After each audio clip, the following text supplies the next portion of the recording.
So, Professor Bessant, you made a lecture about innovation in the service industry. And you started, and I quote more or less, saying that innovation it's like apple pie and motherhood. Yes. What do you mean? It's one of those words, innovation, which is very lightly and very widely used. So most newspapers wouldn't take you long before you found the word. It's on the TV. It's become one of those sort of artifacts almost, where people think, yeah, innovation, a good thing, a very positive thing. It's about change in a good way. There's a lot more to it than that. First of all, it isn't always good. You know, innovation doesn't always go in the right direction. Secondly, it won't happen automatically. And so what I was really drawing attention to was, if we're serious about it, and it is a serious thing, it's about survival and growth.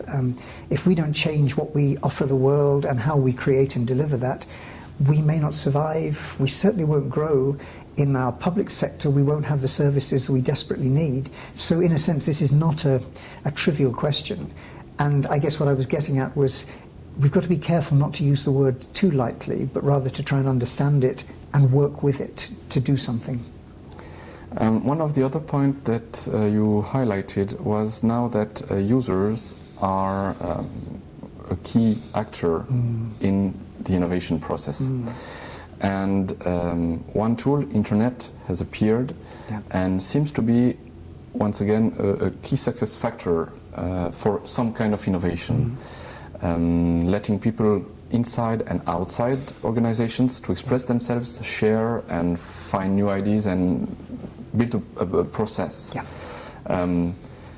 Is this tool already well known, well understood, or are we just at the very beginning of using that tool for innovation? It's a very good question. I think we're still at the beginning. I think the interesting thing is there's a huge amount of experimentation going on, and we can learn if we share some of those experiments. But the big change was the internet, when it became the idea of Web 2.0, an interactive space, because then you have the chance to reach millions, even billions of people and engage them in communities. And we know online communities are hugely powerful in all sorts of social contexts. Why not in innovation? So a large number of organizations are now opening up innovation, inviting ideas. And that's the easy part. It's the front end. But for example, Swarovski, the jewelry people, how would you use our crystals? Now that invites a lot of professional designers, but it opens it up to amateurs as well. And from that come two things: ideas for Swarovski's mainstream, but also quite a nice business in sort of customizing for that particular set of users their designs, which their friends and others might like. This kind of opening up the front end is very interesting in services, because how could E.ON or one of the other energy companies deliver a better service? Well, let's ask the users. Now, you might get a lot of criticism, but you're also getting, and E.ON have done a little work on this, some sense of buy-in, that the users feel an identification with the company, that actually they're listening to us. So it's a very interesting psychological effect. I think we have a toolkit which isn't just the idea platforms. There's a number of ways of users getting involved. I think in my lecture I mentioned Lego, and the idea there is children can use design tools, simple design tools on the web, to design their own toys, which Lego will then manufacture. Where I think we still got to learn is how these work most effectively and how those ideas then get taken forward. Two comments there. One is, this is also relevant to the public sector, and for example the Bavarian administration in Germany have an innovation platform where they're inviting citizens to participate. There's some very interesting research at the University of Hamburg on public sector uses of this user approach. But the other interesting thing is, as users contribute ideas, in some of these, not all of them, some of these, there's the opportunity for other users to comment on those ideas, to develop them further. So if you think in a traditional innovation process, you have a kind of funnel at the front end, lots of ideas, and then you have to do something with them.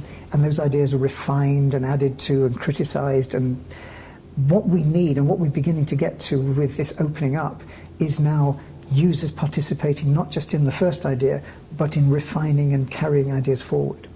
And I think that is going to be a really interesting development path for the future.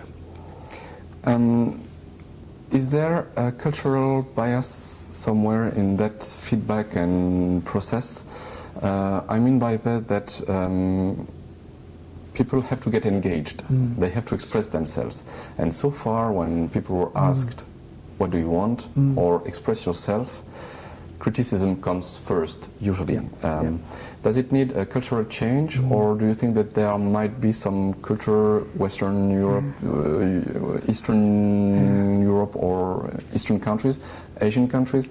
Do you think that there are some places or cultures that will fit that more, or if it's just a matter of generation? I think it's a very interesting question, and my short answer would be, if there is a split, it probably is along generational lines, but I've got to be very careful because I like to think I'm still reasonably up with it. But I think the evidence is certainly online communities who have been doing a lot of what's called co-creation, have formed initially amongst interested and reasonably technically literate groups. Linux would be the classic example. It's a software which is world-beating. There's no Linux corporation. There's a large global community of frustrated users who then improved and improved and improved, and it's a living innovation community. One of the interesting things we're seeing is as Web 2.0 and also the diffusion of access to the web changes, so communities form at a much more local level. So the number of communities is vast already, but it becomes possible, for example, to imagine a Fix My Street public sector application where people in a particular region contribute to how to make our area better. Now that's tapping into something that's in our cultures, without question. We always have been neighbours and communities. We maybe lost a lot of that as we moved to cities, but we're really rediscovering it. What Web 2.0 is enabling is different routes to doing the same thing. So I suspect that we'll see more and more participation, and the communities will become more and more focused, rather than just being some of these giant ones like the Linux community. Okay. Professor Bessant, thank you very much. Thank you.